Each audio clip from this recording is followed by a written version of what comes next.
Assalamualaikum warahmatullahi wabarakatuh. Selamat pagi dan selamat datang kami ucapkan kepada yang terhormat Kepala Pusat Riset Elektronika BRIN, Bapak Profesor Yusuf Nurwijayanto PhD. Yang kami hormati narasumber kita pada pagi hari ini, Bapak Dr. Risman Adnan Manitotang, SSI, MSI, dan juga Bapak Basuki Rahmatul Alam, MSI, PhD, serta moderator kita Ibu Dr. Rernat Pongki Ivo, SSI MSc, dan juga Bapak Ibu Ketua Kelompok Riset serta Sivitas di lingkungan Pusat Riset Elektronika BRIN. Puji syukur kita panjatkan kepada Tuhan Yang Maha Esa karena berkat rahmat-Nya kita dapat berkumpul secara daring dalam kegiatan sistem sharing ilmiah, sains dan teknologi elektronika serta manfaatnya edisi ke-8 tahun 2024 dengan judul Advanced Technology for Chip Design and Implementation pada hari Kamis 24 Oktober 2024. Perkenalkanlah, saya Kristanti Permata Fidiarsi, Peranata Humas BRIN kawasan Bandung Garut yang akan memandu kegiatan webinar pada pagi hari ini. Sebelum kita memulai kegiatan pada pagi hari ini, izinkanlah saya membacakan panduan acara terlebih dahulu. Bapak Ibu peserta webinar dimohon untuk dapat mematikan suara ketika narasumber berbicara dan memanfaatkan fitur raise hand atau kolom chat untuk bertanya. Peserta dipersilahkan untuk mengganti nama dengan nama underscore asal institusi. Peserta dipersilahkan untuk mengganti virtual background Zoom dengan virtual background yang telah kami sediakan. Mengawali kegiatan kita pada pagi hari ini, marilah kita mendengarkan lagu kebangsaan Indonesia Raya. Hadirin kami mohon untuk duduk tegap.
Menuju ke acara berikutnya, yaitu sambutan sekaligus pembukaan dari Kepala Pusat Riset Elektronika BRIN.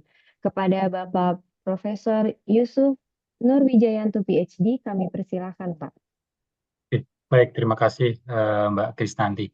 Bismillahirrahmanirrahim. Assalamualaikum warahmatullahi wabarakatuh. Selamat pagi, salam sejahtera buat kita semua. Pada hari ini, syukur Alhamdulillah diberikan kesempatan untuk melanjutkan aktivitas bulanan kita terkait webinar yang disebut dengan sistem sharing ilmiah sistem dan teknologi elektronika serta manfaatnya. Untuk kali ini kita menghadirkan pembicara yang insya Allah sangat penting untuk perkembangan semikonduktor atau mungkin perkembangan chip desain di Indonesia ke depannya, yaitu ada yang pertama Dr. Risman salam kenal Pak Arisman. Mohon izin nanti kita bisa sharing terkait pengalaman beliau dan nanti berkolaborasi. Kemudian yang saya hormati juga ini guru kita Pak Basuki Rahmatul Alam, PhD. Beliau adalah memang penggerak atau penggiat terkait bidang semikonduktor dan mikroelektronik dan eh, terus kita juga sering diskusi dengan beliau untuk terkait pengembangan-pengembangan baik itu device, komponen dan mungkin pembangunan peralatan yang ada di BRIN juga.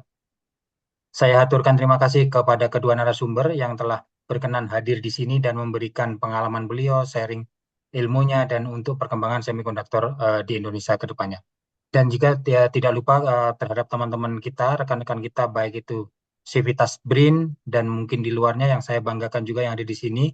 Kalau nggak salah saya melihat di sini juga hadir dari mahasiswa yang hadir baik itu di perguruan tinggi di Indonesia yang insya Allah akan bisa menjadi sumber daya manusia ke depannya untuk fokus di terkait AI, chip design dan mungkin mikroelektronika dan semikonduktor ke depannya.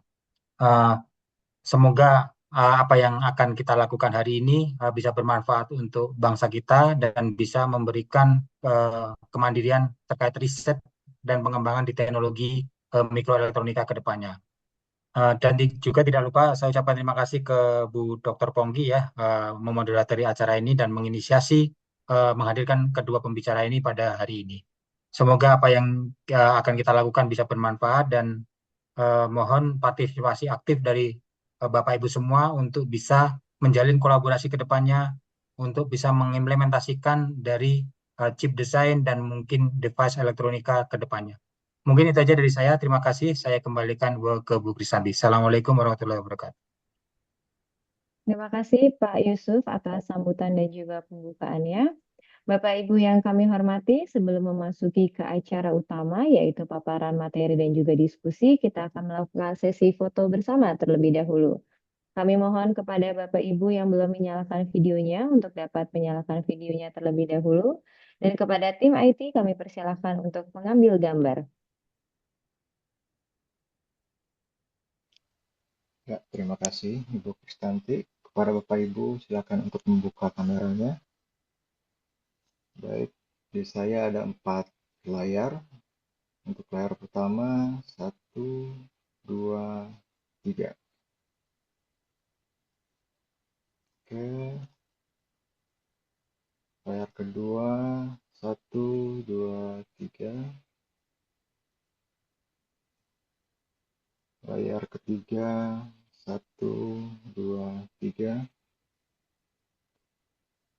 Dan layar terakhir, 1, 2, 3. Baik, terima kasih Bapak Ibu. Saya kembalikan kepada Ibu Kristanti. Persilahkan. Baik, terima kasih Pak Riki. Hadirin yang kami hormati, pada kegiatan sistem kali ini memiliki 2 orang narasumber, yaitu Bapak Dr. Risman Adnan Matotorang, MSI, dan juga Bapak Basuki Rahmatul Alam, MSc, PhD. Namun sebelum memberikan kesempatan kepada keduanya untuk memberikan paparan materi, izinkanlah saya membacakan panduan pada sesi diskusi kali ini. Peserta dapat mengajukan pertanyaan dengan menggunakan fitur resen. Peserta juga dapat mengajukan pertanyaan dengan mengetik pertanyaannya pada kolom chat. Moderator yang akan menentukan atau mempersilahkan pertanyaan atau peserta yang untuk dijawab. Selanjutnya, untuk sesi paparan materi dan juga diskusi kali ini akan dipandu oleh moderator Ibu Dr. Bernard Pongki Ivo, SSI MSc. Namun sebelum memberikan layar kepada Ibu Pongki, izinkanlah saya untuk membacakan daftar riwayat hidup singkat terlebih dahulu. Moderator kita, Ibu Dr. Renat Pongki Ivo, SSI MSc, merupakan peneliti ahli media di Pusat Riset Elektronika BRIN. Beliau menamatkan S1-nya dari Universitas Indonesia, S2 di Groningen, Belanda, dan juga S3 di TU Berlin, FBH Berlin, Jerman. Baik, selanjutnya kami persilahkan kepada Ibu Pongki Ivo untuk memandu jalannya paparan materi dan juga diskusi kali ini. Kepada Ibu Pungkivo kami persilahkan. Terima kasih Ibu Kristanti atas kesempatannya. Eh, dan juga oke. Oke, terima kasih. Assalamualaikum warahmatullahi wabarakatuh. Em, Sistem webinar kali ini, alhamdulillah, kita kedatangan dua narsum yang menurut saya kompeten di bidangnya dan kita bisa banyak belajar. Pertama adalah Dr. Rismat Adnan, dan yang kedua adalah Bapak Basuki Alam. Em, untuk CV-nya mohon di panitia sebentar. Saya akan membacakan CV dari masing-masing narasumber. Dr. Rismat Adnan Matotorang, beliau adalah sekarang ini menjabat sebagai Chief Digital Technology PT Kalbe Pharma. Hari ini Pak Risman akan mempresentasikan AI Chip Design and Development using RISC. Saya kurang familiar dengan ini ya. Nah, beliau secara pribadi saya mengenalnya karena sama-sama kami lulusan UI, cuma kami beda jurusan ya. Saya di tamatan dari Fisika Material Science, Semikonduktor. Sementara Risman Arab ini tamatan Fisika Teori ya, 1 tahun di bawah saya. S2-nya juga di Fisika Teori UI, lanjut. Dan S3-nya di UI juga, jadi produk lokal ini tapi kualitas internasional ya, karena kalau kita lihat pengalaman kerjanya, itu ya nanti kita lihat ya, banyak hal-hal yang bisa kita kagumi dari Risman. Jadi secara pribadi saya mengenal Risman, em, suka nyodok di kuliah ya. Waktu saya sempat satu kuliah waktu itu ya, kalau nggak salah fisika molekul. Dia computer science bergabung di AI. Jadi kami waktu itu memprediksi Risman ini karena inceran dosen-dosen. Saya pikir dia akan jadi dosen, ternyata malah eh, ke swasta ya, maksudnya jadi profesional. Oke, kita lihat pengalaman kerjanya. Ini SW ini apa ya? Pak Risman bisa dijelaskan? SW Software, Engineering. Oh, software. Software Engineering, sorry. Software Engineering Lead Petroling Service Limited, and then Senior Technical Evangelist di Microsoft. Ini sekitar 10 tahun ya di Microsoft, Director of Developer on Platform Ecosystem Microsoft Indonesia, dan terus lanjut ke Samsung ya. Jadi Chief Technology Officer atau CTO Samsung R&D Indonesia, dan terakhir, masih sudah pindah kan ya? Sekarang di PT Kalbe Pharma sebagai Chief Digital Technology. Ini yang saya kenal. Dan silakan untuk rekan-rekan di BRIN dan juga para yang interest ya dengan AI, saya rekomendasikan, highly recommended ini kawan saya bisa bilang, yang kita akan bisa banyak belajar, dan juga untuk mahasiswa ini, terutama yang minat dengan AI, silakan menggali ilmu yang kita akan peroleh hari ini dengan Risman. Dan juga nanti langsung yang kedua, bagawan kita semikonduktor Pak Basuki. Oke, silakan Risman, the stage is yours. Thank you. Thank you. Terima kasih. Assalamualaikum warahmatullahi wabarakatuh. Semuanya selamat pagi. Satu kehormatan buat saya diundang oleh Ibu Pongki Ivo, ini senior saya di Fisika UI. Saya juga mungkin pekerjaan saya saat ini cukup berbeda dengan apa yang akan saya bahas. Sebelumnya terima kasih juga kepada Prof. Yusuf, juga kepada Pak Basuki untuk bisa menyampaikan apa yang saat ini sedang kami pikirkan mengenai AI chip. Mungkin saya izin share screen untuk ini. Ada beberapa materi yang saya siapkan, nanti bisa kita lihat, mudah terlihat ya. So, saya akan bahas tentang chip design dan development. Saat ini ada open standard yang mungkin lagi happening di ekosistem dan community, karena memang ini dari community, namanya RISC-V. Ini adalah instruction set architecture yang open, dengan community support dan ekosistem yang semakin lama semakin besar. Dan juga saya ingin bahas dalam korelasinya menggunakan bahasa pemrograman Rust. Ini adalah bahasa sistem ya untuk low level programming yang mungkin lebih secure, lebih safe, dan juga mensupport embedded concurrency di dalam language-nya, sehingga mungkin lebih baik untuk digunakan untuk pengembangan chip ke depan. Oke, saya start mungkin dari proses dari chip AI design. Saat ini AI, baik itu untuk computer vision maupun NLP, masih running dengan optimisasi gradient descent. Bahwa kita define satu objective function yang merupakan perbedaan antara model prediction dan true label. Setelah itu kita minimize menggunakan gradient descent, which is adalah algoritma untuk optimisasi menggunakan gradient level 1. Ini tentu saja penting dipahami karena di hardware level, semua komputasi yang terjadi mengenai artificial intelligence ini adalah matrix atau tensor operation dan optimization. Semuanya menyangkut perhitungan arithmetic yang harus jalan dengan sangat cepat. Saat ini AI bukan cuma di computer vision, tapi di NLP menggunakan arsitektur yang lebih modern seperti transformer neural network, which is tetap berbasis gradient descent. Walaupun begitu, arsitekturnya bertumbuh menjadi sangat kompleks, di mana banyak elemen di dalam arsitektur neural network itu membutuhkan lebih banyak komputasi aritmetik atau tensor operation. Tentu saja butuh specialized hardware di sini untuk misalnya kita menjalankan speaker. Sebagai contoh, misalnya kita buat speaker yang di dalamnya ada large language model seperti ChatGPT, atau kita menggunakan kamera yang di dalamnya ada convolution neural network seperti YOLO ataupun DenseNet architecture.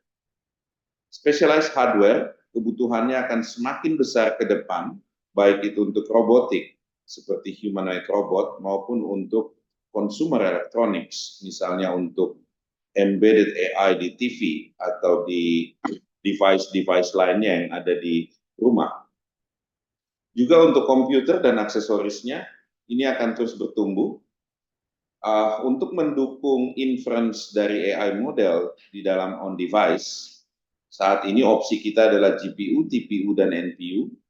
Tentu saja opsi-opsi seperti ini tidak sempurna, pasti ada limitasi, sehingga banyak model-model yang membutuhkan custom hardware, dan RISC-V ini adalah salah satu opsi di saat kita ingin membuat custom AI chip tanpa harus membayar lisensi, karena ini adalah open architecture. Kalau kita lihat di prospeknya secara bisnis, ini saya ambil dari market research ya, bahwa dalam sampai ke 2030 market semiconductor untuk AI chip itu akan terus bertumbuh dari 45 billion US dollar menjadi 700-an billion US dollar yang saat ini masih didominasi oleh perusahaan-perusahaan multinasional. Kalau untuk hardware level mungkin di chip ya, mungkin ada dua foundry yang terbesar di dunia, yaitu Samsung Semiconductor dan TSMC. Tapi dari sisi industri itu sendiri, kita lihat banyak sekali chip-chip lainnya yang non-GPU seperti Qualcomm, Intel, AMD masih terus berkembang di market. RISC-V architecture ini sudah mulai diadopsi oleh major tech companies. Mereka juga mengeksplor dan mengencourage community untuk terus mengembangkan desain-desainnya, karena model-model neural network juga berkembang, sehingga banyak operation baru di dalam tensor operation di dalam neural network itu membutuhkan specialized hardware capability. Contohnya mungkin proses konvolusi atau proses misalnya untuk transformer neural network untuk embedding proses dan lain-lain. Perlombaannya masih terus berkembang, menurut saya is just started dengan adanya large language model, tapi banyak sekali inovasi dan opportunity yang ada di depan yang kalau kita bisa tangkap secara kolaboratif, mungkin kita bisa do something untuk Indonesia. So RISC-V ini adalah arsitektur, instruction set architecture. Jadi mungkin buat teman-teman yang belajar di komputer arsitektur, komputer kita saat ini masih von Neumann computer, bahwa ada instruction set yang masuk ke CPU dan dieksekut dalam bentuk pipeline. So pipeline ini menyangkut fetching ataupun decoding ataupun optimizing instruction setnya di dalam dari memori ke CPU. So arsitektur ini biasanya dibuat secara proprietary, tapi RISC-V ini berkembang dari awalnya di Berkeley itu sudah open source, dan juga mereka mengembangkan modularity features sehingga kita bisa mengembangkan banyak extension. Kita bisa pakai RISC-V untuk mengembangkan microcontroller, device-device yang kecil, chip-chip yang kecil, ataupun sampai ke superkomputer misalnya untuk memproses AI training dan AI inference di cloud. Juga sangat extensible, kita bisa add some operation di dalam instruction-nya, custom operation, dengan mengikuti instruction set standar yang diset oleh RISC-V. So, ini salah satu contoh perusahaan di China, salah satu chip maker di China, mereka buat SoftGo SG2042 chip, ya, pada tahun 2023 mereka show ini di World AI Conference di China, di Shanghai, bulan Juli 2023, which is belum lama ini. Mereka desain specialized chip. Kalau lihat di trennya di market, banyak desain-desain itu memang mengcustom untuk specialized AI workloads. Contoh misalnya, kita pengen running computer vision di dalam small chip yang sangat cepat, misalnya untuk kebutuhan drone ataupun untuk kebutuhan CCTV surveillance.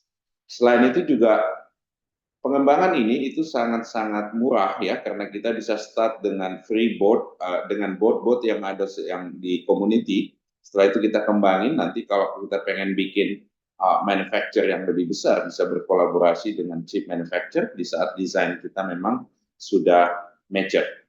Ekosistemnya juga terus bertumbuh. Contoh, ada company namanya C5, dia bikin beberapa AI board, misalnya Hi5 dan lain-lain, itu udah available di market. Ini yang dari Cina juga amazing, mereka udah start untuk lakukan itu.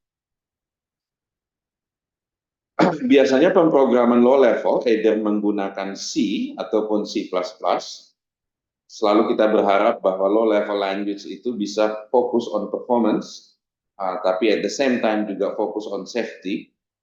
Salah satu language yang saat ini di community menjadi sangat tren itu adalah Rust. Bukan cuma trendy karena dia populer, tapi secara features, Rust programming language memang mendukung features baru yang sangat diharapkan, terutama memory safety.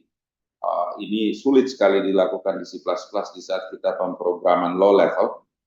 Juga concurrency support, supaya tidak ada data race dan high performance, dia comparable dengan abstraksi level dari C ataupun C++. So, bahasa ini masih tergolong baru, dulu dibuild di Mozilla oleh engineer-engineer Mozilla, setelah itu dilepas ke community dan community mengembangkannya. Hingga saat ini kita bisa build machine learning model, deep learning model on Rust, dan kita bisa deploy on machine, di mesin level menggunakan RISC-V. So, kenapa kita pilih Rust? Bukan karena populer seperti tadi yang saya bilang, karena memang ada features yang selama ini didambakan untuk pemrograman low level. Misalnya untuk safety dan reliability. Program-program sistem zaman dulu itu sangat-sangat suffer dari null pointer ataupun buffer overflow. Juga untuk implementasi concurrency secara advance untuk multi-threading proses di dalam SIM itu juga sangat kompleks dan membutuhkan banyak sekali additional library. Bayangkan kalau fitur itu memang embedded di language, sehingga kita bisa lakukan concurrency untuk solve zero data race problem dengan lebih baik. Juga tooling ekosistemnya bertumbuh dengan sangat cepat, namanya Crate atau Cargo. Ini adalah package management dari RAS, dan hardware supportnya udah mulai bertumbuh, walaupun belum se-mature C atau C++ ecosystem. So ini contohnya ada company Leap5, ini buat suatu chip untuk bisa berinteraksi dengan banyak I/O devices seperti yang ada di komputer. Oke, saya melihat personally bahwa mengcombine RISC-V dan RAS ini akan menjadi sinergi yang sangat baik untuk AI chip design dan development. Beberapa company yang sudah cukup besar, misalnya SiFive, itu sudah mulai merilis boardnya yang customized board dengan custom ISA dari RISC-V untuk kita bisa mengembed AI model ke dalamnya secara efisien. Ini contohnya HiFi Premier P5510. So, sinergi antara RISC-V dan RAS ini membuat kita bisa lebih mengembangkan AI yang safe, nggak bisa di-tap atau nggak dia lebih secure in term of security attack. Juga memory safety, bahwa pada saat kita programming menggunakan memory dan RISC-V, itu kita bisa rely on memory safety features di dalam RAS programming language. Tools-nya belum se-mature C atau C++ ecosystem, tapi saya melihat itu sebagai opportunity untuk Indonesia untuk mulai mengembangkan sesuatu yang setara skalanya bisa masuk ke global business. Kira-kira gimana development workflow-nya? Mungkin buat teman-teman yang belum ini RAS, pemrograman RAS itu mirip bahasanya mungkin ya dengan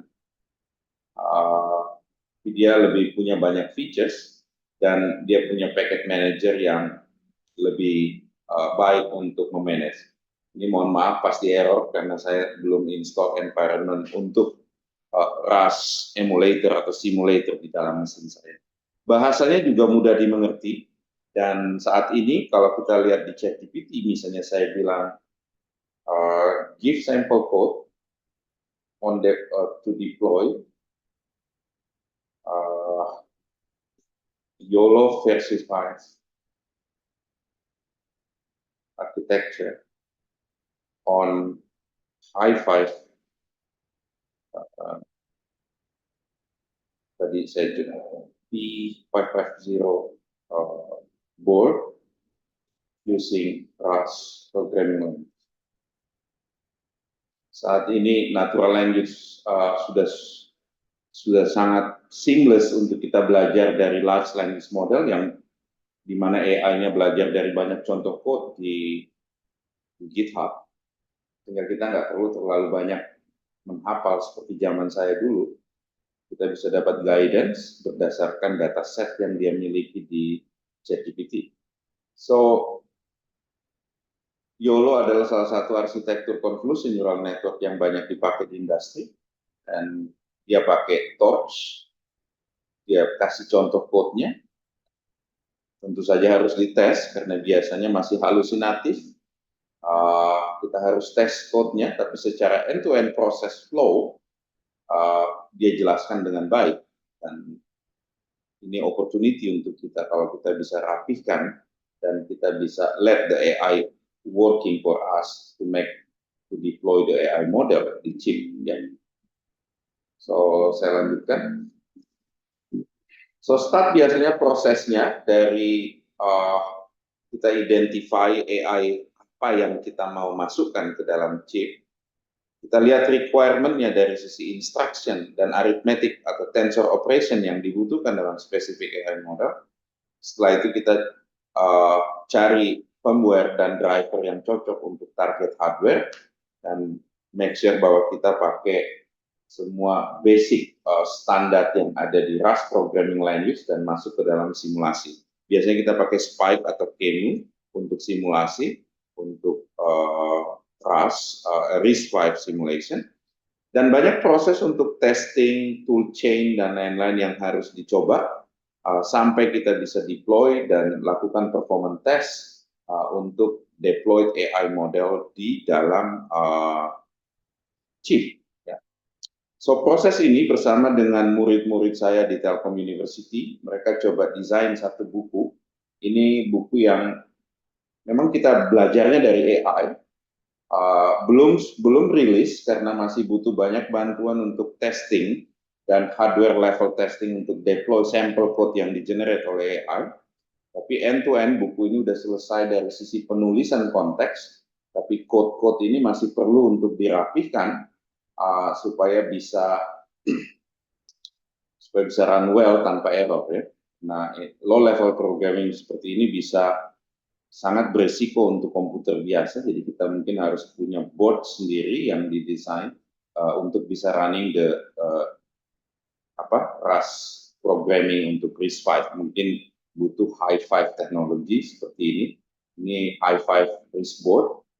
Tapi secara end-to-end content sampai chapter terakhir, chapter 18, ini sudah selesai ditulis juga dengan bantuan AI.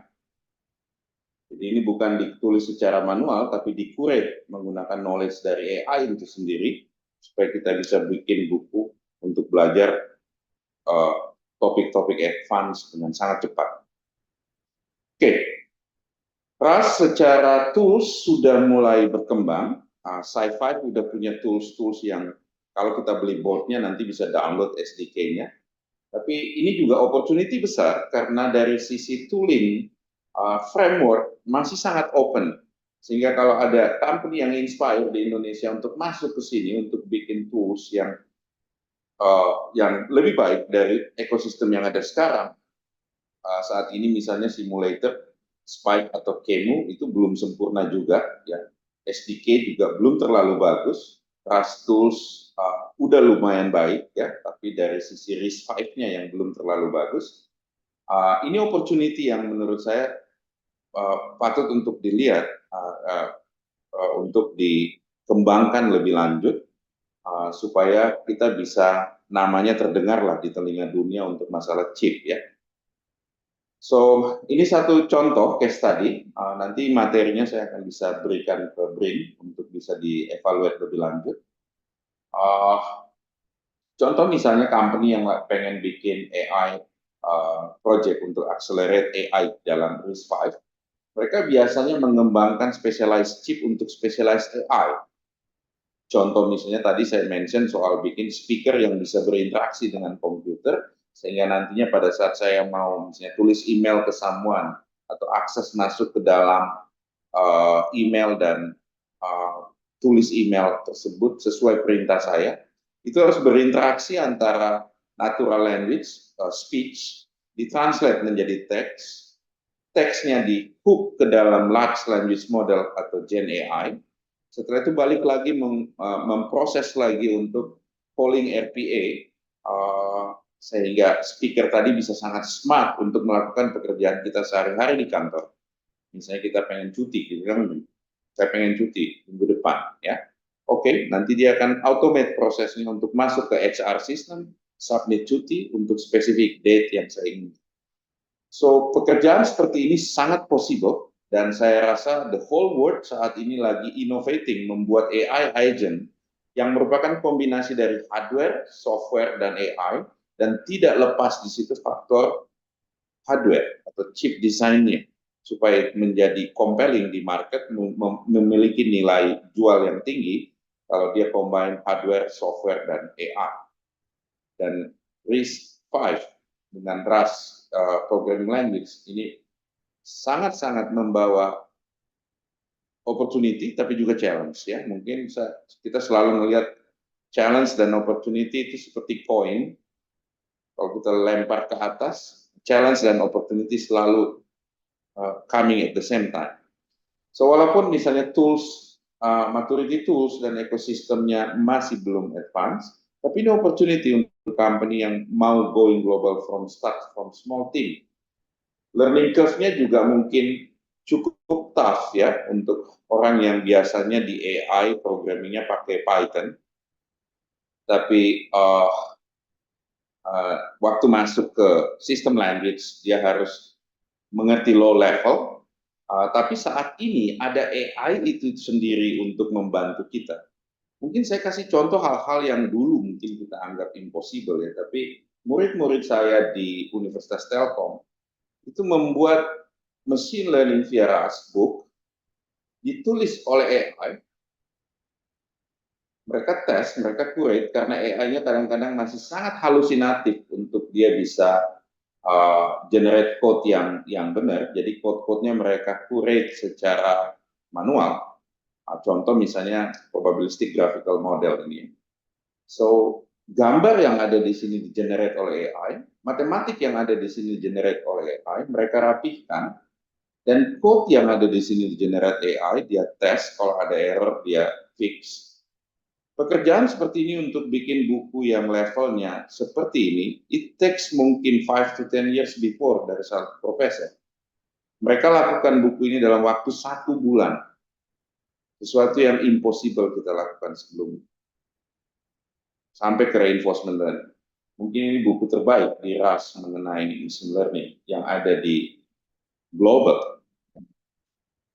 So, ada opportunity di sini, di saat kita melihat challenge itu sebagai opportunity untuk problem solving.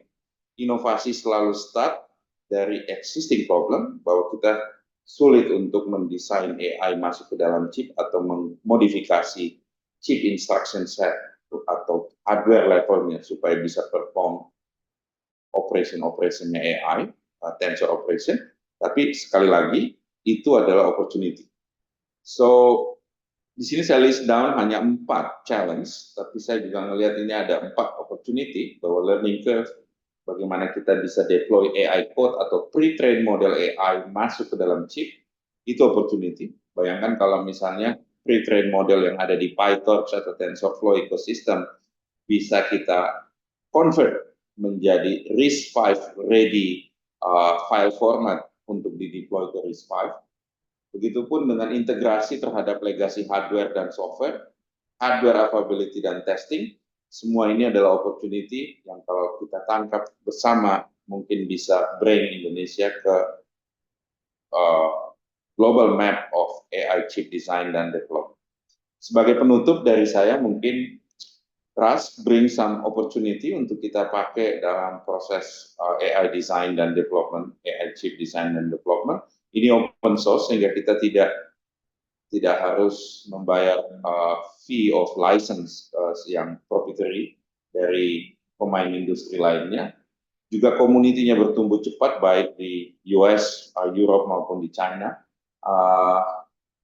dan open sehingga anybody bisa mengembangkannya dan membawa kita ke era open innovation. Dan dengan bantuan AI saat ini, misalnya seperti ChatGPT, untuk mempelajari hal-hal yang dulunya kompleks, saya rasa is the time untuk masuk dan berinovasi dalam skala yang lebih besar. Demikian dari saya sebagai dari materinya, mudah-mudahan bisa membantu teman-teman di BRIN, inspire mahasiswa yang saat ini masih di kampus. Kalau mahasiswa saya di Telkom University bisa lakukan yang itu, yang lain juga pasti bisa. Terima kasih. Oke, terima kasih Pak Risman Adnan atas paparannya. Menarik sekali. Sekarang saya akan mencoba membuka question and answer session. Silakan yang mau bertanya raise hand ataupun juga menuliskan pertanyaan di kolom chat ya. Oke, ada satu pertanyaan dalam kolom chat. Saya tampung dulu ya, yang di kolom chat dulu. Saya bacakan. Bagaimana prosesor RISC-V melakukan komputasi paralel dalam aplikasi AI? Apakah dengan menambah jumlah core-nya? Terima kasih. Ini pertanyaan dari Iman Firmansyah. Oke, terima kasih. So, parallelism di dalam chip itu bisa terjadi di hardware level, bisa terjadi di software level. Baik itu data parallelism ataupun model parallelism.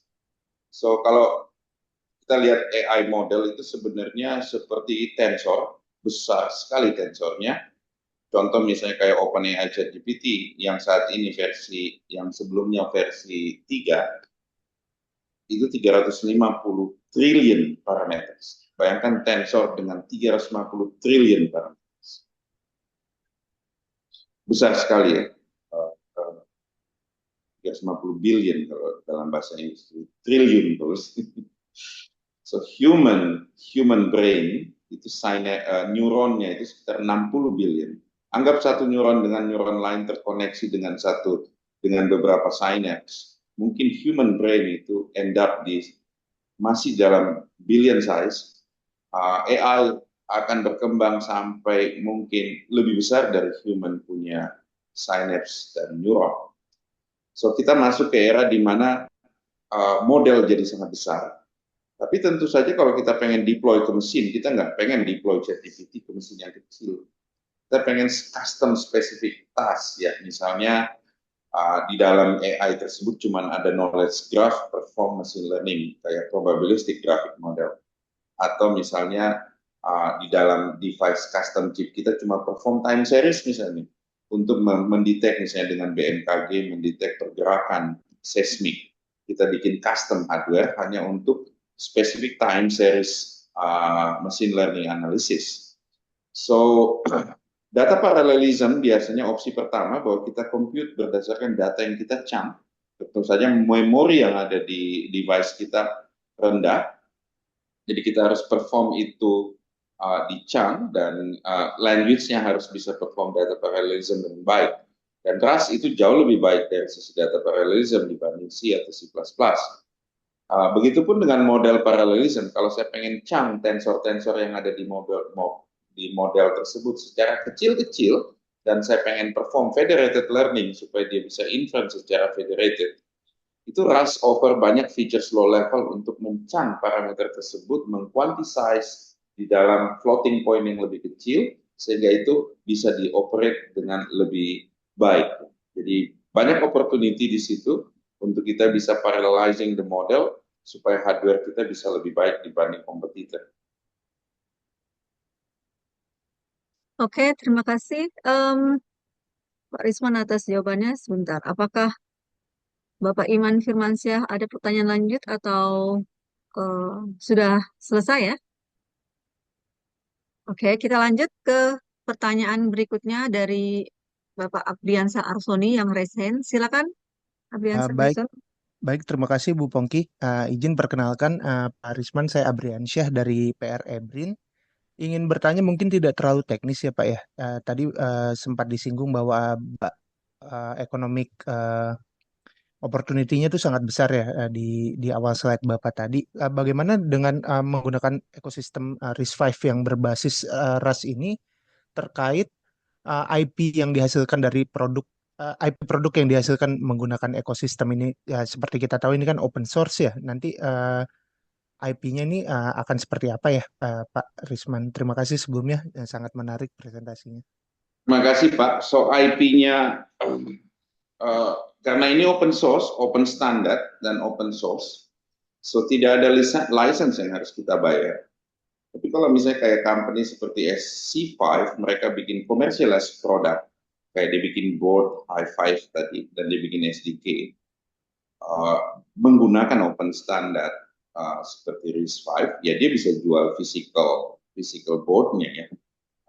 Kalaupun misalnya ada company yang langsung bikin final product, misalnya dia bikin speaker atau dia bikin komputer, arsitekturnya pakai RISC-V.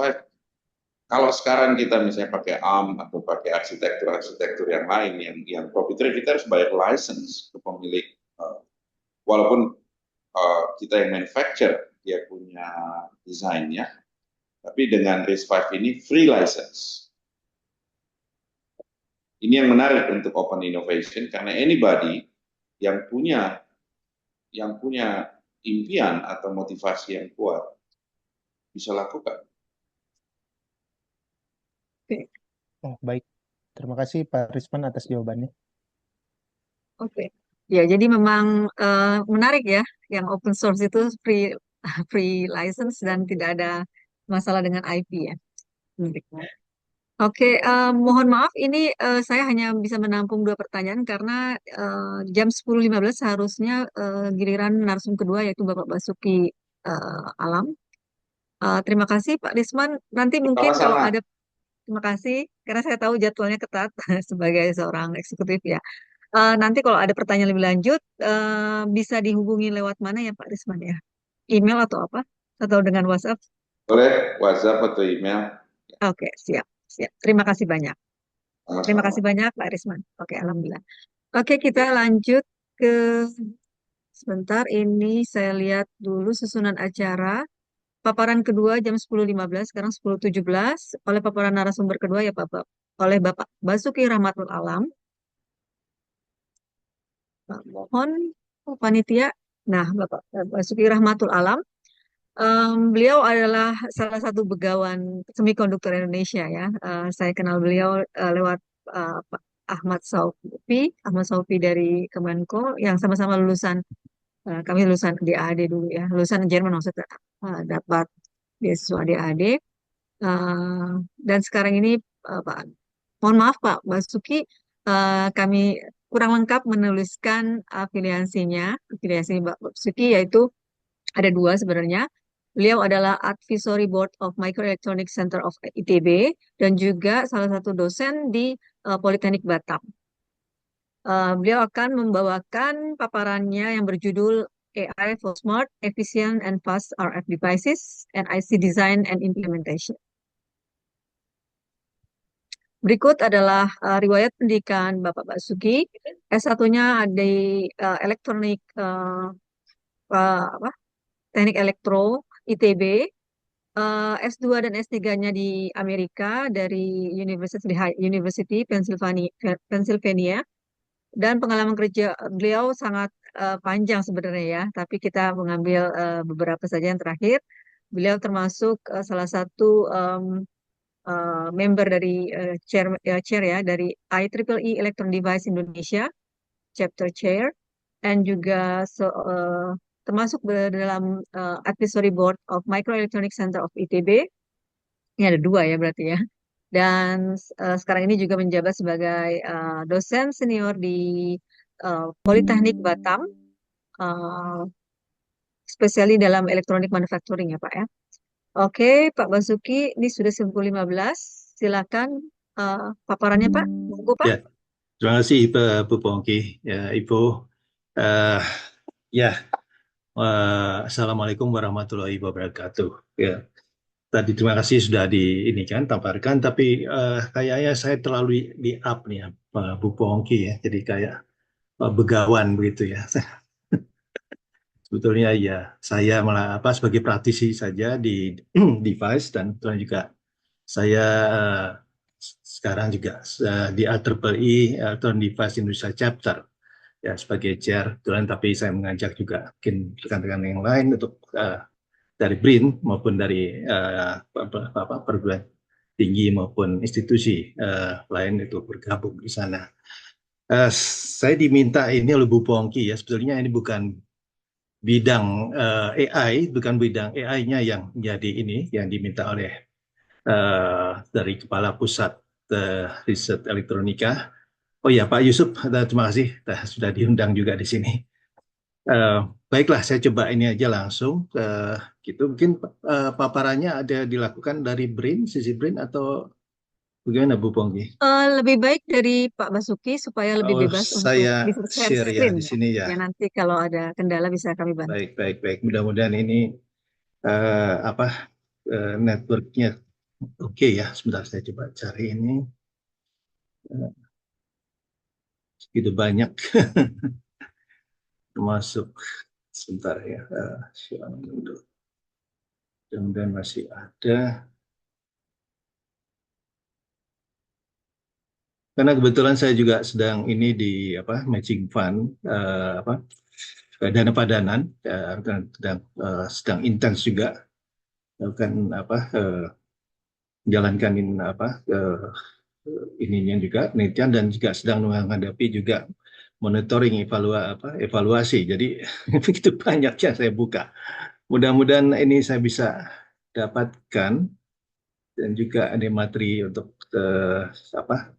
kuliah juga ada di sini. Sebentar ini tadi saya nggak khusus ini. Kalau dari Bu, oke, ini STEMCon, kemudian juga saya ngisi kemarin untuk materi STEM ke respon dari USAID juga. Samsung masih buka ini ya. Oh, di sini saya nggak muncul nih presentasi atau begitu banyak. Atau boleh saya bantu, Pak? Boleh bisa di sebentar. Ini Oke. ini sebentar. Ini ada slide 1. Oke. Bisa di-up-kan dari sisi Brin? Ya, saya izin share ya, Pak. Nanti Ya, Bapak boleh. yang Nah, baik. bicara. Terima kasih. Baik, terima kasih Bu Bongki. Boleh saya mulai? Silakan, Pak. Baik, selamat pagi. Salam sejahtera buat semua. Assalamualaikum warahmatullahi wabarakatuh. Judul dari presentasi saya tentang yaitu AI for Smart, Efficient, and Fast IoT Device and IC Design and Implementation. Saya Basuki Rahmatul Alam. Saya sudah lama di Microelectronics Center ITB dan juga sekarang adalah sebagai staf pengajar dan peneliti di Politeknik Negeri Batam. Dan baik, next Bu, sudah. Outline daripada presentasi saya adalah mengapa AI dan machine learning untuk desain device dan IC RF.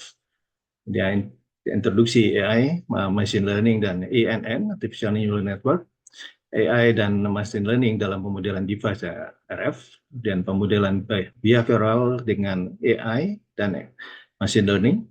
Akan ada dua, yaitu pemodelan ANN behavioral berbasis frekuensi, pemodelan ANN behavioral berbasis waktu, dan kesimpulan. Next, Bu. Baik, mengapa AI dan machine learning untuk desain device dan IC RF?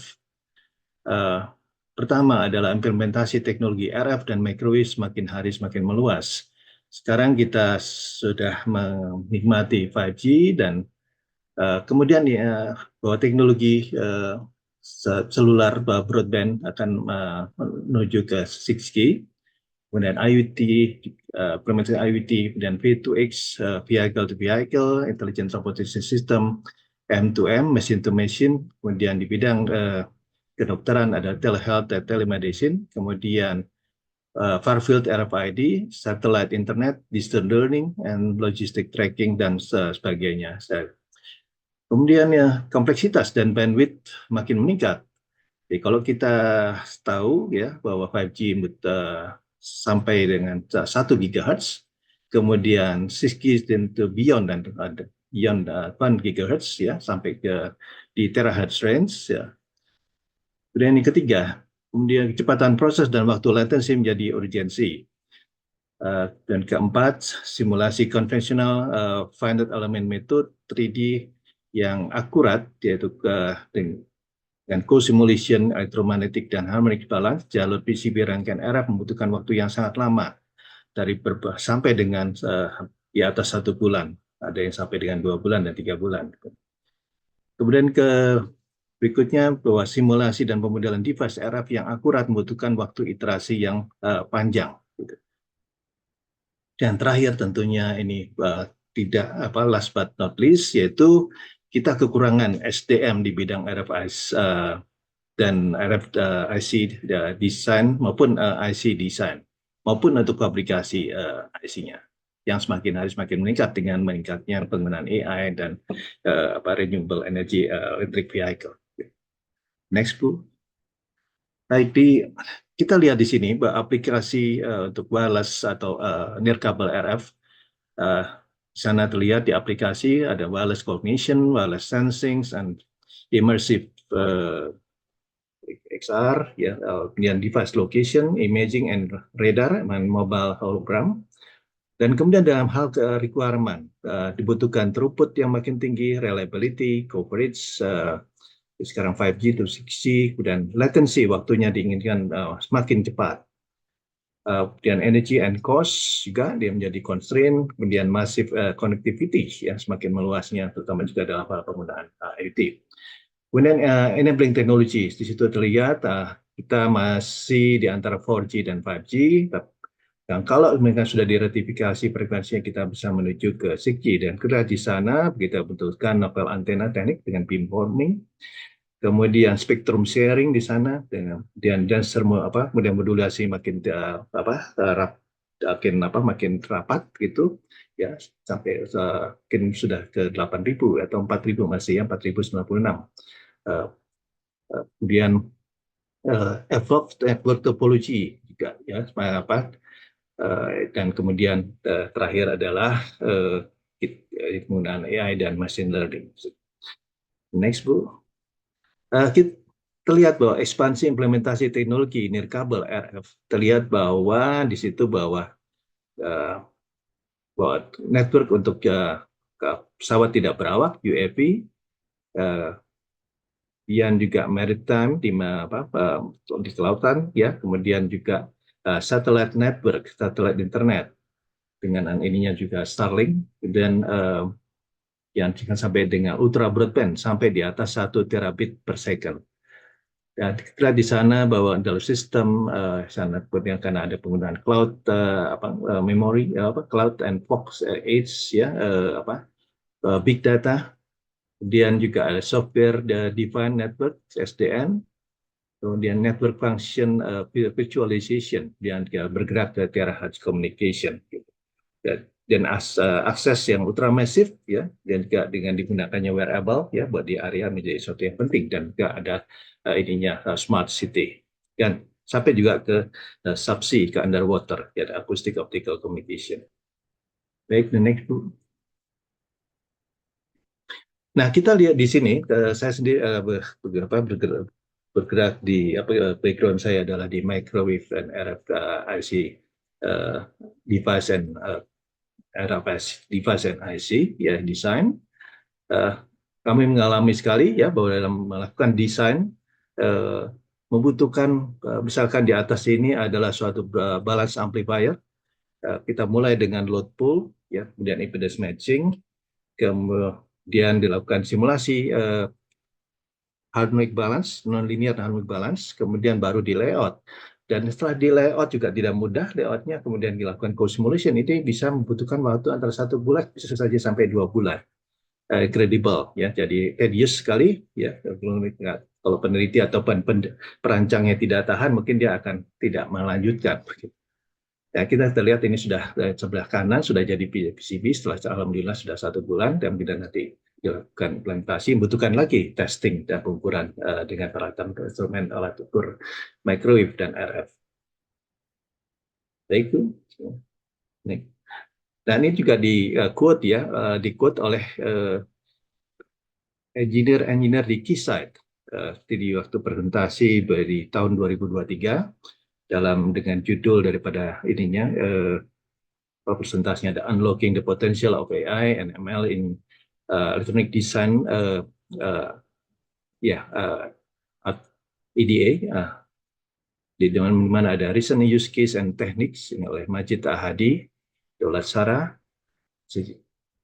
dan Jian Junsu, dan sudah tidak ada di sana. Di sana mereka klaim bahwa proses pemodelan konvensional karena berbasis karakteristik fisika atau physical behavior perlu ratusan parameter untuk match dengan pengukuran, sehingga membutuhkan waktu beberapa minggu hingga beberapa bulan. Kalau ini tidak tahan begitu ini dan tedious ya, mungkin jalan yang ini saja ya, dan hanya pesan saja dari luar diintegrasikan saja. Tapi kita perlukan untuk desain mulai dari level device karena kita ingin memiliki teknologinya sendiri gitu. Nah, kita lihat di sini sebelah kiri adalah mulai dari pengukuran, ya mulai pengukuran itu TCIV karakteristik. S parameter juga sebetulnya adalah large signal measurement. Nah, itu di 70 IP.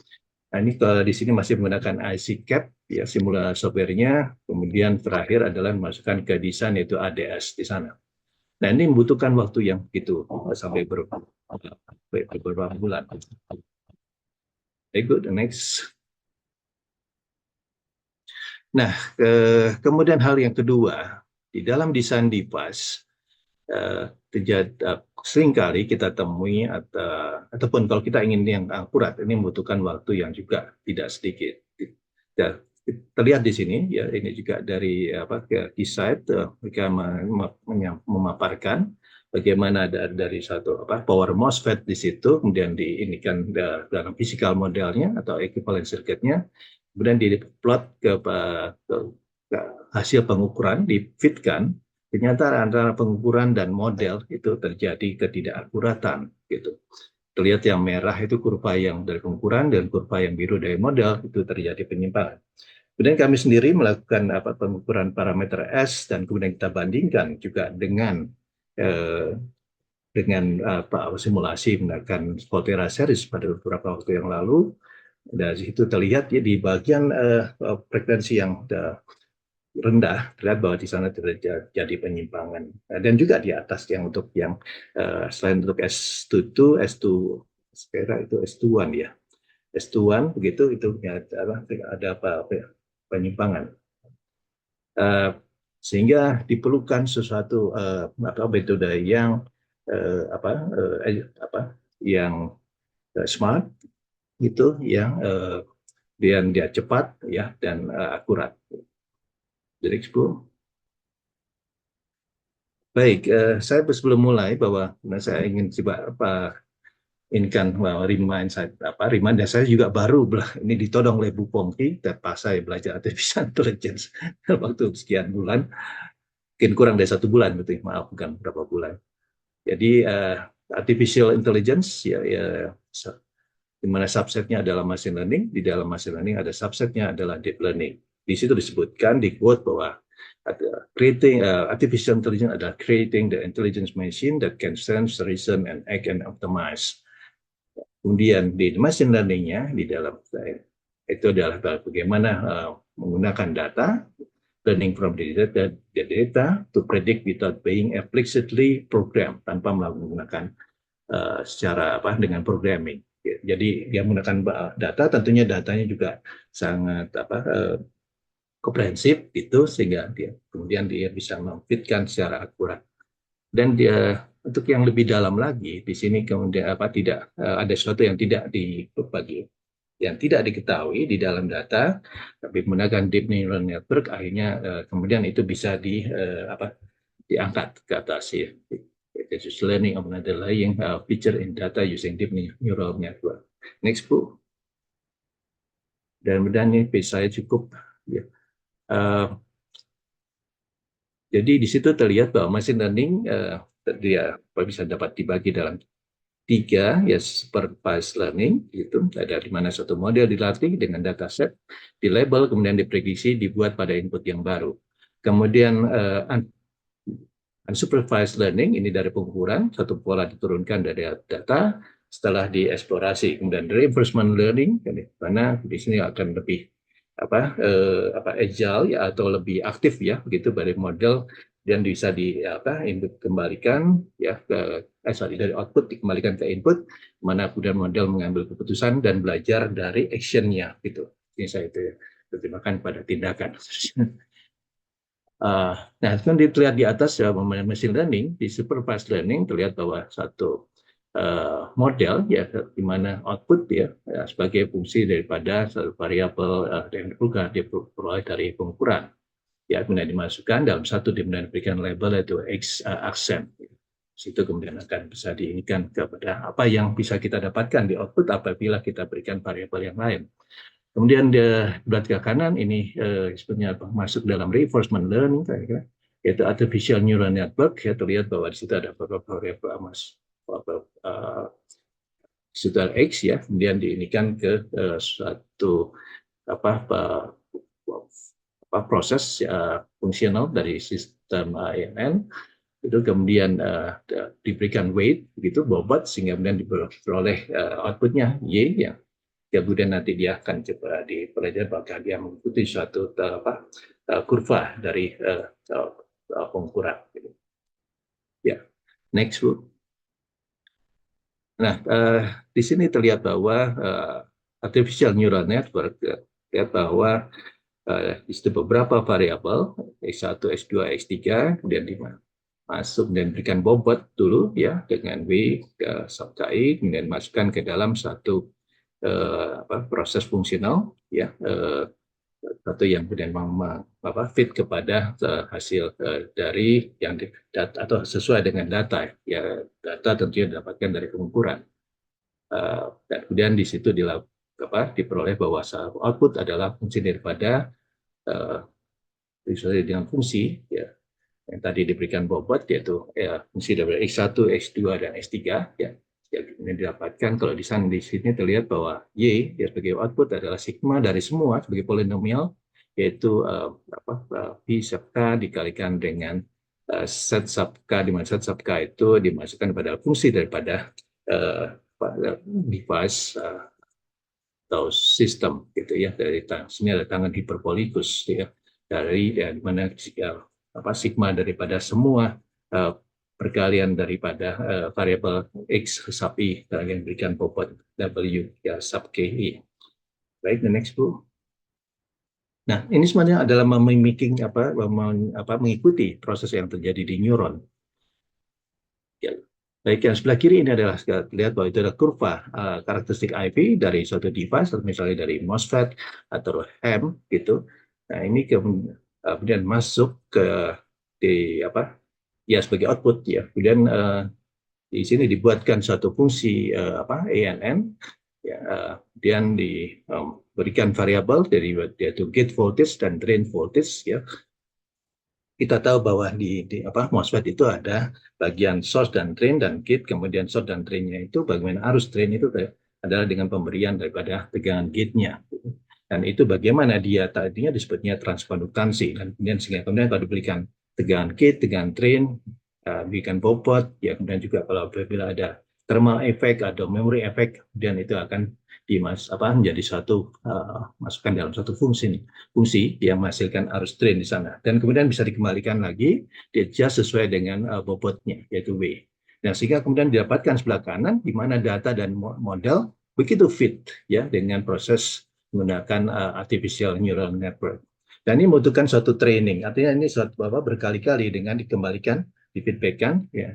Dan ini sebetulnya adalah backpropagation ya. Tapi di sini diklaim bahwa persamaan karakteristik device tidak diperlukan. Sebetulnya ini mengikuti yang sudah berlaku daripada device-nya, itu behavioral. Nanti kita coba bahas tentang itu. Dan tidak ada ekstraksi parameter, sehingga tentunya akan lebih efisien. Baik, the next. Nah, kita lihat di sini, di sebelah kiri ini adalah device RF, seperti transistor RF, di High Electron Mobility Transistor yang sekarang sedang ini ya, gallium nitride HEM, kemudian MOSFET ya, high frequency MOSFET ya, dan kemudian membuat satu monolithic microwave IC atau microwave IC. Dan lihat di bawah, skematiknya ada di bawah. Kemudian ini masukkan di dalam MOSFET itu ada kemudian dimodelkan ya, sebelah kiri ada model ya dari satu struktur dari MOSFET-nya sendiri. Demikian. Dan kalau ini diukur dengan sebelah kanan adalah network analyzer, kalau diberikan signal yang besar maka akan terjadi nonlinearity. Sebetulnya itu juga bisa mengambil itu nonlinearity-nya tersebut ya, di dalam bentuk distortion gitu ya, Bang. Ya, atau ya spurious dan sebagainya. Nah, ini begitu banyak ya dari device ya yang kemudian tentunya kalau ini menggunakan pemodelan yang konvensional, maka ini akan menjadi sangat memakan waktu, tedious ya, membosankan untuk berkali-kali. Untuk yang tidak biasa tentu akan sangat membosankan gitu ya. Baik, dan juga kadangkala kita juga give up ya, putus asa begitu kalau kita nggak fit itu ini ya rupanya dari pengukuran dengan hasil ada simulasi. Next. Nah, kita lihat di sini mulai dari basic, di sana ada struktur daripada FET, mana ada source ya,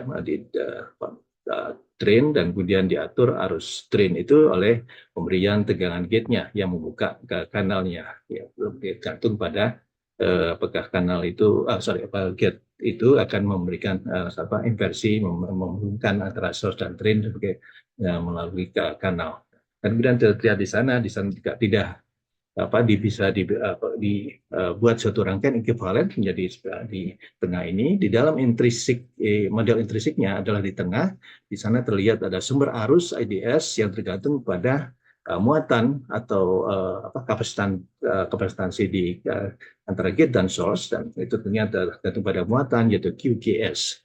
Sehingga sedangkan yang lain adalah yang parasitik. Sehingga kemudian arus drain itu akan terlihat bahwa dia tergantung pada muatan yang berada di tegangan PGS. Ya. Dan ini tentunya tidak tidak simple, ya, terpolvat. Ini membutuhkan suatu pemahaman ataupun suatu intuisi gitu yang kuat sebagai device engineer, sebagai yang memodelkan device, ya. Sehingga ini akan bisa membutuhkan untuk mendapatkan model yang hasil dari simulasi akurat atau model yang merepresentasikan keadaan fisik daripada transistor yang sebenarnya, itu membutuhkan waktu yang tidak singkat begitu. Sehingga kemudian dikenalkan dengan metode ANN, ya, dengan melakukan training pada data. Di sana terlihat bahwa hanya dua variabel, yaitu QG muatan di gate, di kapasitansi gate source, melakukan fungsi ANN dari tegangan gate source, dan kemudian diberikan weight. Kemudian arus drain source-nya juga demikian, tapi tergantung pada tegangan gate source PGS dan tegangan drain source PDS, dan diberikan weight. Nah, keuntungannya modelnya umum tapi akurat, kemudian mudah diekstrak, ya, di-train dengan training begitu, dan kemudian tidak tergantung pada teknologi, apakah MOSFET ataukah bipolar, demikian. Dan kemudian mudah didaur, dan komputasi modelnya cepat, dan diferensiasi tidak terbatas. Jadi kalau kita ingin melakukan diferensiasi untuk dalam pendekatan pendekatan neural network atau artificial neural network, ya, machine learning, maka saya mendapatkan suatu hasil yang sangat akurat. The next, Bu. Ya, tadi saya lupa menyebutkan bahwa situ ada dua kurva karakterisasi yang dipelajari dari device. Bagi adalah karakteristik IV dari FET di sini, yaitu arus drain terhadap tegangan PDS, dan itu berbagai tegangan VGS. Ya, lihat bahwa dia tidak linear, dan mungkin itu akibat thermal effect. Ya. Dan kalau kita gunakan ANN training di sini yang standar, kita akan mendapatkan suatu match, ya, atau fit antara data dan model, yaitu model ANN tadi. Ya. Dan kita lihat di sini trainingnya dengan suatu di training, kembalikan dari output, kembalikan ke inputnya, ya, dan diberikan ganti dengan weight-nya. Kemudian yang di bawah itu adalah dari muatan di gate. Muatan di gate itu kemudian diukur dengan pengukuran RF, yaitu menggunakan parameter S, ya, itu kemudian mendapatkan two port ada S1, dapatkan 2x2 dari parameter S, itu S11, S22, S21, dan S12, di mana S parameter ini kemudian dikonversi ke parameter Y, ya, sehingga mendapatkan parameter Y sebagai satu bilangan kompleks, ya, yaitu ada bagian imaginernya, dan ada ya, dari ini adalah emisansi, bukan impedansi. Dan ini kalau kemudian diiterasi dengan ANN training, ya, ini kita akan dapatkan dari hasil pengukuran dari muatan di gate, ya, dengan model yang sangat fit, gitu, sangat akurat. Next, Bu. Nah, ini sebutnya adalah model dynamic ANN model dynamic FET, the Ham. Ini dari Chu et al. Dari di mana ada disebut dalam paper di Microwaves MTTS untuk International Micro Symposium Judges di tahun 2014, yaitu dynamic FET model dynamic vector gallium nitride transistor dari pengukuran nonlinear vector network analyzer. Pak Basuki, mohon maaf, bisa Ya. dipercepat, Pak? Oh, baik Bu. Baik, ini semua ada menggambarkan dari hasil ANN, ya, jika kemudian nanti kita dapatkan hasil yang sangat fit dengan di outputnya, ya, tidak. Baik, next Bu. Nah, ini juga terlihat ya bahwa dengan model dynamic FET ini menggunakan ANN, kita terlihat bahwa yang biru dengan yang merah dia sangat fit untuk power outputnya maupun power added efisiensinya. Dan itu juga dengan kurva IV karakteristiknya. The next Bu. Nah, kemudian terlihat juga bahwa dengan mengkombinasikan antara model fisik dengan model ANN akan didapatkan hasil yang akurat. Jadi tidak meninggalkan model fisiknya. Lihat di sebelah di atas itu adalah dengan model fisik dengan rangkaian ekivalen. Dan dengan ANN maka akan menjadi sangat fit antara data pengukuran dengan data dari model ANN. Next Bu. Oke, ini adalah pemodelan behavioral, ya, jadi dari perilaku dan device ini sebenarnya tidak diperlukan pengetahuan tentang karakteristik apa yang di dalam, karena mungkin tidak bisa dilihat apa yang ada di dalamnya. Ya, nah, kita bisa melakukan dari behavioral modelnya, dari hasil outputnya. Situ terlihat adalah B sebagai fungsi daripada X sebagai fungsi X, ya, diberikan input A, ya, kemudian nanti akan bisa dilihat dari perilakunya tersebut. Dan next Bu. Ya, kita lihat di situ ya model yang dari di sini kita nggak bisa lihat apa yang ada di dalam ini karena model rangkaiannya tidak ada atau bisa juga tidak akurat. Dengan model simulasi juga terlalu lambat, ya, dan kemudian dia diproteksi juga dengan intellectual property. Baik, the next. Next Bu. Nah, kemudian ini adalah pemodelan ANN behavioral dalam domain frekuensi yang sebetulnya adalah model load dependent parameter X. Apa parameter X? Parameter X adalah parameter yang mana mengikutsertakan ketidaklinearan untuk satu signal yang besar, large signal. Jadi ini dilakukan dengan dilakukan linearisasi di sekitar large signal operating point. Sana terlihat bahwa digunakan bias, frekuensi N11, real N21, dan image A21. Dan kemudian dibuat bahwa outputnya dengan harmonik dalam keadaan match. Jadi next saja Bu, langsung aja. Nah, kita lihat di sini dengan menggunakan dengan tiga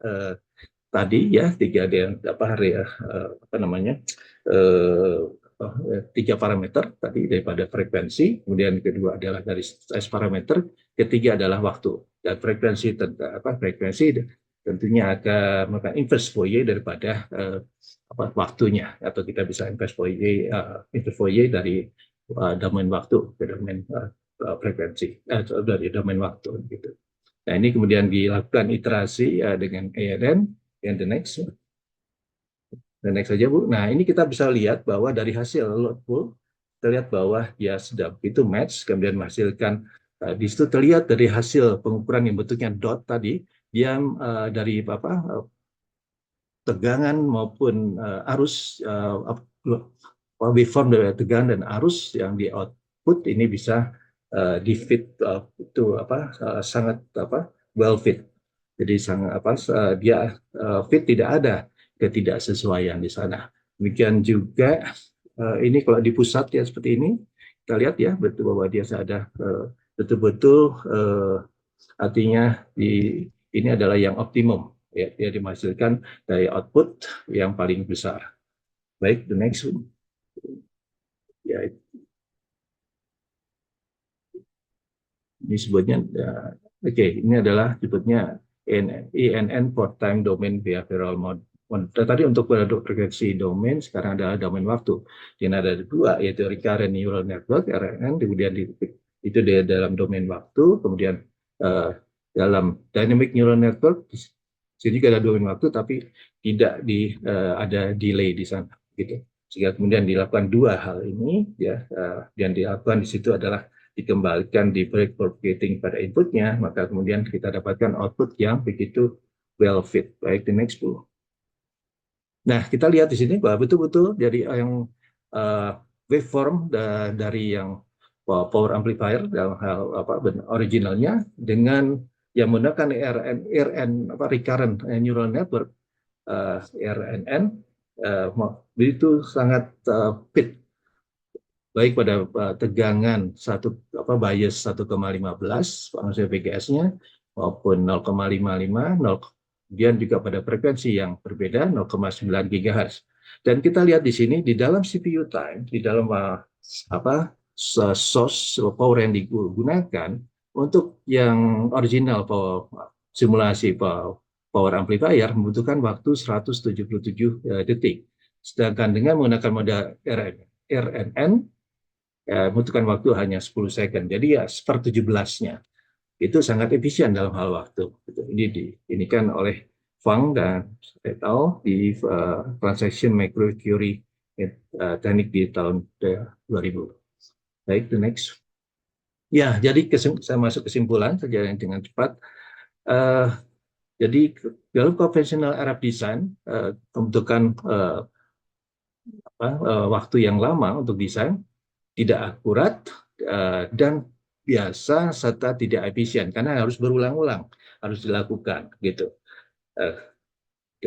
Dengan menambahkan artificial intelligence machine learning, penambahan metode ANN dan DL yang akan menghasilkan output yang akurat ya, dan bisa dilakukan dengan cepat sehingga efisien dan juga pintar. Artinya kita bisa saja the next ya, bahwa kita bisa mendapatkan kita pakai device yang ini dengan power output sekian dan kemudian pada frekuensi sekian kita pilih operating point-nya, maka kita akan dapatkan hasil yang betul-betul sesuai merepresentasikan hasil dari pengukuran gitu. Ini kita tidak perlu melakukan pengukuran, kita cukup dengan modelkan saja. Ya, harapannya demikian. Terima kasih Bu Pongki. Ya, terima kasih juga atas perhatiannya. Assalamualaikum warahmatullahi wabarakatuh. Waalaikumsalam warahmatullahi wabarakatuh. Terima kasih Pak Basuki. Oke, atas paparannya menarik sekali. Kita lihat di situ tadi ada bantuan dari AI untuk mensimulasi dan ternyata sangat mempercepat ya. Betul, Bu. Hasilnya dari 177 second jadi 10 second gitu ya. Ya, Ini saya lihat sebetulnya Bu Pongki yang saya jebloskan saya ke AI gitu ya. Jadi saya ternyata lebih lebih asik. Iya, gitu. Oke, Pak. Terima kasih, Pak. Atas paparannya menarik sekali. Nah, saya lihat di sini ada pertanyaan dari Pak Profesor Yusuf nih. Nah, ini untuk Pak Risman, tapi Pak Rismannya apakah masih standby ya? Mungkin nanti ya Pak Risman, kita ke Pak Basuki dulu. Ada untuk Pak Basuki, ada 2 pertanyaan dari Profesor Yusuf. Bagaimana peluang Indonesia dalam mengembangkan chip atau semikonduktor mikroelektronika melihat dari semua aspek SDA, sumber daya alam, sumber daya manusianya, dan infrastruktur, industri, serta kebijakan. Itu yang pertama. Yang kedua, bagaimana strateginya untuk mewujudkan ekosistem semikonduktor atau mikroelektronik atau chip di Indonesia ke depannya? Bagaimana Pak? Begawan ekonomi nih. Begawan ekonomi. Semikonduktor ya. Wah, Pak Yusuf ini mancing-mancing terus ke sosial ekonomi. Ya, saya kira pertama adalah bahwa kita itu punya passion di dalam device dan impact ya semikonduktor ya dan device dan IC. Mulai dari level yang terbawah, mulai dari level mungkin juga dari material juga ya. Kita percaya diri bahwa kita sanggup menyamai dengan bangsa-bangsa putra-putra anak-anak bangsa yang lain. Kita nggak kalah dengan dari Korea, kita nggak kalah dengan Taiwan, ya kita juga karena kita barusan saja kita dengar bahwa Vietnam sudah duluan dari kita, Malaysia pun demikian. Tapi kalau kita kembalikan kembali dan berikan bahwa kita berikan juga dengan resources, dengan kepercayaan dari pemerintah, ya maupun dari stakeholder yang lain, ya dan kemudian bersama-sama ya kita membangun ini. Saya kira Pak Yusuf, karena kita punya sumber daya alam, kita punya populasi yang begitu besar, jadi sehingga hanya bagaimana kita bisa menarik passion ini dalam semikonductor. Sekarang saja mungkin Pak Yusuf, itu clean room yang dulu kemarin kan janjinya bulan September jalan. Nah, apakah bulan ini sudah jalan begitu atau sebelum akhir tahun itu bisa jalan, kita bisa nikmati, kita membuat device. Itu saja Pak Yusuf, kira-kira mungkin bisa menjawab, apakah mungkin ada yang terlewat. Terima kasih atas pertanyaannya. Ya, terima kasih Pak Basuki atas responnya dan jawaban yang bagus sekali. Profesor Yusuf, bagaimana ini? Apakah eh, masih ada lanjutan dari pertanyaannya? Baik, baik. Terima kasih Pak Basuki. Memang menarik ini diskusi tentang semiconductor ini. Tadi memang kita berharap untuk bisa mengembangkan semiconductor ke depan dan membangun ekosistemnya. Mungkin satu lagi pertanyaannya Pak Bas yang harusnya tadi saya sampaikan ke Pak Risman sebagai apa ya praktisi dari industri. Mungkin ini kan ada adik-adik mahasiswa yang di sini hadir. Kira-kira peluang di industri untuk apa ya teknologi semikonduktor ini gimana? Adik-adik itu kalau mau belajar semikonduktor itu kira-kira nanti kerjanya gimana gitu loh. Kerjanya mau di mana, terus ngapain aja, mungkin kalau Pak Bas ada ilustrasi jadi bisa mengencourage adik-adik chip, publikasi chip atau mungkin nanti semikonduktor dan mikroelektronika, mungkin itu lebih menarik Pak Bas. Mohon sekalian Pak Bas, terima kasih.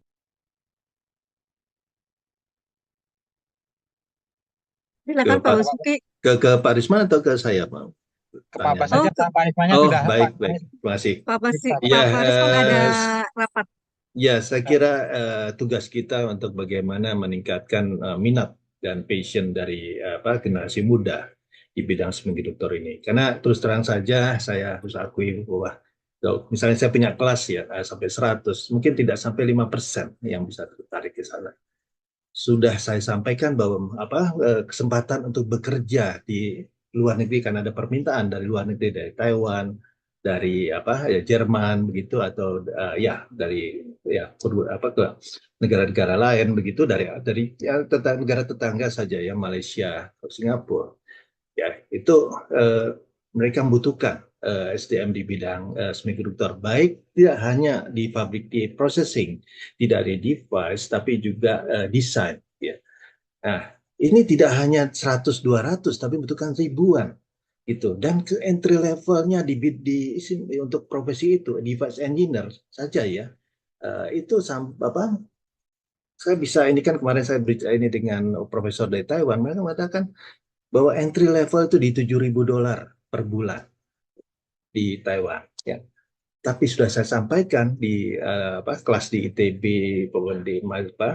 di beberapa di ini bekas mantan mahasiswa saya gitu, hanya beberapa yang tertarik, tapi alhamdulillah ada beberapa yang sudah coba apply. Kemudian kemarin ada permintaan ada undangan dari salah satu perguruan tinggi di Taiwan yang kerjasama dengan Micron pembuat memori gitu. Dan kemudian akhirnya saya dorong ya mahasiswa saya tersebut ya untuk dia apply, dan kemudian saya juga coba ini kan juga dengan profesor-profesor dari Taiwan. Ini kemudian saya nanti ada ini juga bulan Januari, yaitu dekan dari NYCU, National Young Min Chiao Tung University, atau dulu dikenal dengan NCTU, dan juga Profesor Hiroshi Iwai yang juga sudah pindah dari Jepang ke TIT Jepang ke NYCU, yang akan datang di bulan Januari memberikan presentasi, dan juga mungkin kemudian ingin berkenalan dengan generasi muda, mahasiswa di ITB maupun mungkin di semua di ITERA itu, atau mungkin dengan BRIN juga nanti saya coba ini juga ke BRIN, mungkin bisa audiens berkomunikasi atau berikan kesempatan juga untuk melakukan presentasi di sana. Dan itu yang kemudian harus bahwa tawaran ini bisa tidak usah di dalam negeri dulu, cukup kita bisa ini kan ke luar negeri, itu banyak gitu. Itu contoh seperti itu. Ya bayangkan saja TSMC kemarin melalui NYCU meminta sampai ratusan untuk mengisi fab-nya di Kumamoto misalnya ya, yang sudah jalan, dan juga untuk di Arizona ya. Dan sekarang juga ada acara ya dengan dari Arizona State University melalui USAID ya, gitu, melalui ASIDEC ya. Dan itu tentunya kita harapkan dari Gen Z itu bisa tertarik di sana.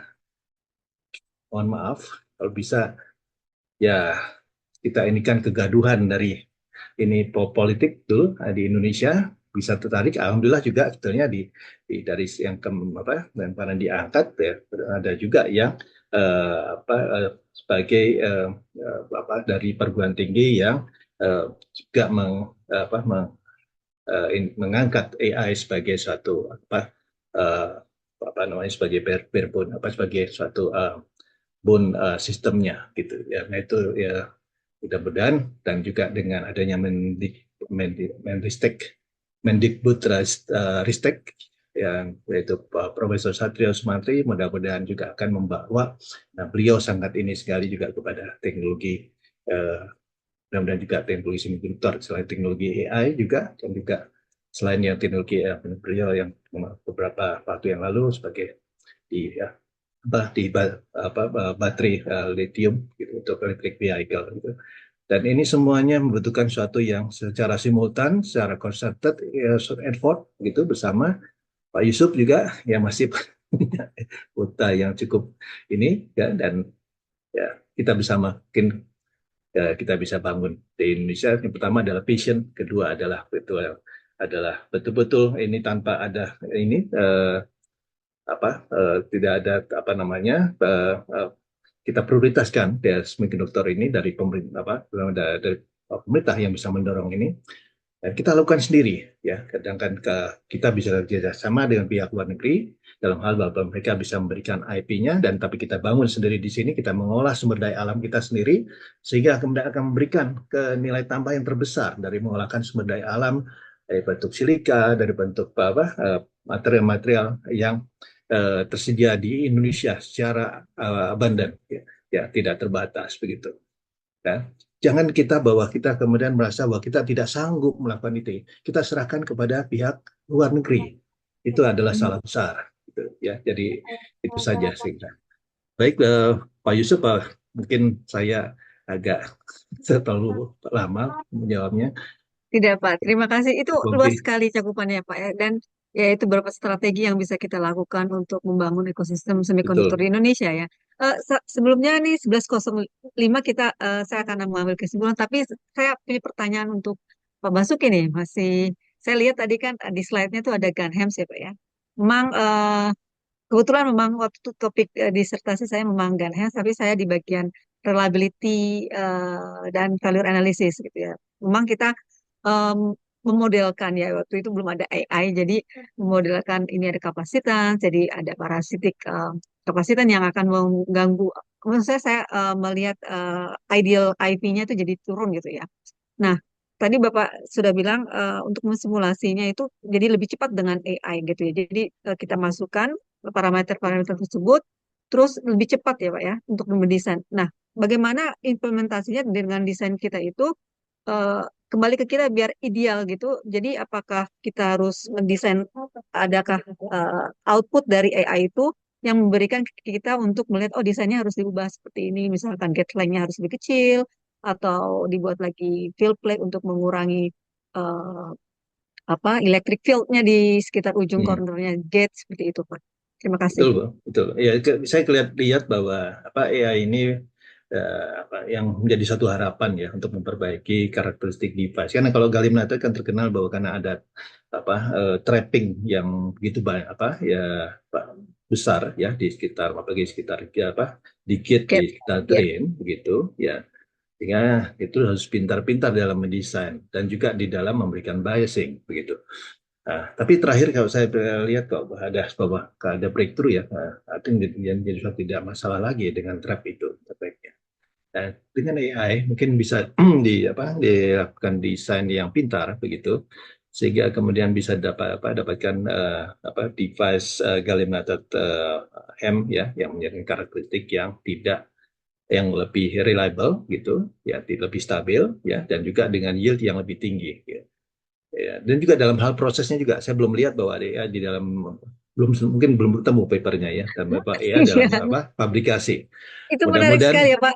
Fabrikasi. Ya mudah-mudahan Pak Eri bisa nggak dia Iya inikan di nih, dalam ada Pak Eri nih. di dalam parameter prosesnya begitu. Jadi Iya. mungkin nanti yang tadi dengan Pak Pak Risman tadi Iya. bisa juga dengan RISV begitu, kemudian Iya, sebelum masuk risk dari five ya. parameter bisa digandeng, diintegrasikan gitu. Jadi Iya. hal yang satu. Saya kira sangat Menarik menarik, sekali. Menarik sekali. Bu Pogi, dan juga terbuka sekali untuk publikasi. Karena Iya, AI benar. masih jadi suatu frontier yang masih luas begitu. Gitu, Pak. Betul. Ya mungkin Ya. SDA-nya belum di material belum banyak. Sudah. Kalau material untuk baterai sudah dipakai AI ya. Jadi dapatkan satu satu elektroda yang dari alloy yang begitu, ini yang bisa dipilih satu yang memberikan hasil yang terbaik. Mungkin itu dalam rangka mencari baterai lithium yang dengan density yang power density yang lebih baik atau ya dengan lebih ringan begitu, dan juga tentunya powernya lebih tinggi itu ya terhadap beratnya. Gitu Bu Bang kira. Oke, terima kasih. Sebelumnya Pak Basuki, coba kita cek lagi apakah ada pertanyaan di chat. Tidak ada. Tidak ada juga yang tidak ada pertanyaan lanjutan. Mungkin bisa saya tarik, sebenarnya nggak boleh narik kesimpulan ya. Mungkin kita bisa mengambil beberapa poin dari dua narasumber kita yang alhamdulillah hari ini sudah berdiskusi dan juga menjawab ketertarikan kita ya tentang AI, chip, design. Oke, dari narasumber yang pertama dari Pak Risman, bisa saya ambil benang merahnya ya. Ada beberapa opportunities atau kesempatan buat kita, apalagi negara kita ya, untuk di mana ya ada chip yang sudah bisa diimplementasikan dan dikombinasikan dengan bahasa Rust ya, ada chipnya itu RISC-V dengan Rust, dan itu untuk reliable ya sejauh ini, according to his presentation, security dan juga memory belum sempurna, tapi itu merupakan challenge dan bisa kita jadikan opportunity. Dan tadi ada dua pertanyaan dari Pak Iman dan Ian Abriansyah Sony. Data parallelism itu ya memang untuk Rust itu lebih reliable ya katanya ya. Kita nggak perlu masukkan core-nya atau hardware-nya, dan itu lebih reliable dibandingkan dengan bahasa C dan C++. Keunggulan lainnya yang tadi sudah dijelaskan oleh Pak Risman bahwa RISC-V itu yang berbasis dikombinasikan Rust itu tidak ada IP ya, bagusnya ya open source. Jadi untuk apalagi untuk adik-adik mahasiswa ya, untuk ya kita selalu ingin yang gratisan ya, dan itu membuat challenge atau opportunity buat kita untuk membuat lebih baik lagi AI ke depannya. Bisa bisa lihat di sini memang dari dua pertanyaan dari Pak Profesor Yusuf, ini berat sekali ya. Jadi untuk membentuk ekosistem semikonduktor di Indonesia itu memang kita memerlukan strategi yang mengkombinasikan antara sumber daya alam yang kita punya berlimpah, tapi kita juga harus mempunyai sumber daya manusia. Dan juga ini merupakan suatu kebijakan dari pemerintah yang memfokuskan untuk ya banyak ya kita lihat dari beberapa kementerian yang ingin menggalakkan juga menginvestasikan, menarik investor dari luar untuk menambahkan modalnya di investasi semikonduktor. Dan juga untuk adik-adik yang ingin belajar semikonduktor, peluang kerjanya sangat besar seperti yang tadi dijelaskan oleh Pak Basuki, dari mulai desain atau device verification, nggak hanya di dalam, mungkin ada di setahu saya Infineon di Batam ya, mempekerjakan para engineer muda ya, entry level engineer. Di Taiwan Juga Bu, bisa juga di di Taiwan Taiwan dan ya, Jerman juga, di Jerman juga, di Taiwan juga, di Jerman dan juga. Tapi Malaysia. yang dan Malaysia ya. Dan Ya. untuk yang di dalam negeri kita juga ada Infineon kan Pak yang di Batam. Ya, Saya lebih ke IC assembly, IC packaging. AC assembly-nya ya, berarti memang Walaupun agak masih juga sangat mengharapkan sekali gitu ke aplikasi dari lulusan dari dalam negeri, karena sangat iya. sedikit sekali sangat minim sekali, atau setelah bekerja kemudian pindah gitu. Jadi hanya Oh tinggal iya. 10%. Akhirnya diisi oleh expatriate dari Filipina. Iya, Jadi sayang sekali ya. Itu adalah kesempatan bagi kita ya, apalagi generasi muda yang ingin berkecimpung di dalam bidang Ya, semikonduktor, siswa bisa juga. juga nanti ke IC-nya ya. Nah, itu yang Ya, Bu. bisa saya ambil. Jika ada tambahan dari Pak Basuki, tambahan lain Pak, atau Profesor Yusuf, tidak ada? Ya, saya boleh menambahkan aja, Bu, itu Silakan, bahwa silakan. mungkin sesi ini sangat baik sekali untuk diadakan, mungkin lebih juga kepada generasi muda, dan eh, ya ingin lihat juga perkembangan dari labnya Pak Eri atau Pak Yusuf juga. Mungkin apakah sudah bisa juga merekrut dari engineer-engineer muda yang di bidang semikonduktor itu. Dan kalaupun ini kita bisa juga menjembatani juga dengan mitra-mitra di luar yang punya industri ya di bidang semikonduktor yang sudah lebih maju seperti di Taiwan misalnya ya. Nanti saya di bulan Januari akan kedatangan tamu yaitu Profesor Edward Yi Cheng, ya dari International College Semiconductor Technology, bersama dengan Profesor Hiroshi Iwai, salah satu dari Board of Governor dari IEEE Tron Device, yang tentunya mereka akan juga bisa artinya memberikan menawarkan kemudian bahwa bisa enrollment di NYSU, bisa di Taiwan di NYSU begitu ya, dan meneliti di bidang semiconductor khususnya gallium nitride. Saya kira gallium nitride ya, kemudian juga mungkin semiconductor yang lain ya. Itu jadi kita ini dulu ya, bisa ini dulu di luar dulu nggak apa-apa itu, setelah 5 tahun 10 tahun kemudian nanti kembali, dan tentunya harus ini juga dulu dalam hal kesejahteraan dulu ya, kita capai dulu di sana, kita bisa menabung, dan nanti silakan kembali dan juga bawa industrinya ke Indonesia gitu Benar sekali kira-kira. Pak. Ya, strategi yang baik banget Pak. Maksudnya saya juga kenal dengan sudah beberapa. lama, tapi gimana sih itunya? Ini strategi yang sering dilakukan oleh kita, engineer ataupun juga saintis ya, yang Iya. minat dengan semikonduktor. Kita ada kesempatan untuk bekerja dan Iya. belajar di luar, manfaatkan ya. Tentu kita butuh finansial ya. Ya, satu Saving hal gitu. juga bahwa kalau misalnya ya offering di sana, saya sudah sering kali di kelas bahwa di sana itu nolnya cuma 3, tapi depannya beda dengan yang di Indonesia kan depannya nolnya 6, tapi kan dibatasi oleh UMR kan begitu. Kalau di sana itu adalah ya katakan startnya nggak 7.000 itulah, dengan 5.000 saja kan sudah sama-sama bisa ini ini apartemen, kemudian bisa menabung begitu, dan kemudian mendapatkan ilmunya. Hanya satu syarat, mau bekerja keras sama dengan ini engineer dari Taiwan. Mereka kalau mau kerja membuat IC sampai jam 2 pagi mereka kerjakan gitu. Oke. Mungkin nggak tidur juga sama. Karena kompleksitasnya juga IC kan makin tinggi dengan AI kan. Sekarang bukan hanya di planar tapi di stack di vertikal sampai 200 mungkin 300 sekarang. Karena itu ya, itu cerita nama Nvidia seperti itu. Kira-kira itu banyak yang mau diceritakan.